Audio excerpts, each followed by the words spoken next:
Le Barça qui nous divertit encore une fois, les gars, à travers les élections présidentielles. On a les deux candidats juste en dessous. Regardez, il essaye de lui serrer la main, il essaye, il esquive, il esquive. Laporta ne veut pas serrer la main à Victor Font, puis à la fin, il va céder sous la pression des caméras. Là, je vais vous faire, les gars, un best-of de leur échange. C'est lunaire. Vraiment, vous allez voir. On commence avec Laporta qui se vante du dossier Lamine Yamal en disant c'est une des choses dont je suis le plus fier. Le PSG est arrivé avec 250 millions. Nous avons dit non. Il a un contrat jusqu'en 2030. Victor Font lui répond savez-vous qui a signé Lamine Yamal? Albert Puig. Albert Puig, les gars, c'était celui qui gérait l'école de football du FC Barcelone pendant les années où Lamine Yamal est rentré. Donc en gros, il veut faire comprendre à Laporta, c'est pas toi qui as ramené Lamine Yamal au Barça. Il était déjà là. Les 250 millions du PSG, les gars, dont on n'a toujours aucune preuve et que le PSG a démenti. À voir qui a raison, à voir qui ment. On continue avec un uppercut dans le visage à Xavi. Xavi qui, hier soir, a donné une interview où il disait que c'était de la faute de Laporta si Messi n'était pas là.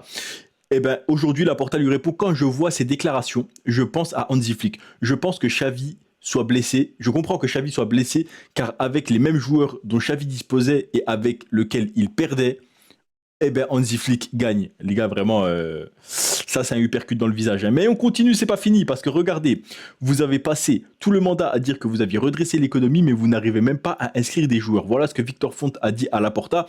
Est-ce qu'il a tort? Bonsoir non, parce que Laporta a toujours des problèmes financiers, mais c'est facile de l'attaquer, étant donné que Laporta a déjà fait un mandat et que Victor Font, on n'a pas vraiment de quoi vraiment l'attaquer, parce que sur ces dernières années, ben, il n'était pas à la présidence du Barça. C'est pas fini, les gars.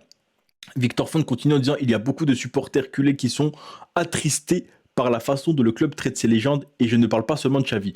Là, je peux pas vraiment lui donner tort les gars parce que c'est vrai qu'on voit très peu de légendes du FC Barcelone revenir au Camp Nou quand pendant les matchs, hein, pas revenir en pleine nuit comme Messi l'a fait, mais revenir pendant les matchs, saluer la direction, les joueurs, etc. On le voit très peu les gars, je sais pas ce qui se passe entre les anciens joueurs et la direction actuelle. Et les gars, on a aussi Laporta qui nous dit sa version des faits sur le transfert de Messi. Avec Messi, c'était comme ça. Nous ne pouvions pas renouveler son contrat pour des raisons économiques. En 2023, on m'a dit que Messi voulait revenir et j'ai envoyé le contrat à Georges Messi, donc son père, qui est ensuite venu chez moi et m'a dit que la pression serait trop forte. Donc en gros, il dit que Messi a décidé de ne pas revenir au Barça par rapport à la pression. Qui croire Laporta qui fait un câlin à un mannequin portant le maillot de Messi ou Xavi qui a donné sa version des faits hier soir? Les gars, je vous laisse décider, vous allez croire qui. Mais en tout cas, le club est bien divertissant et ça fait plaisir.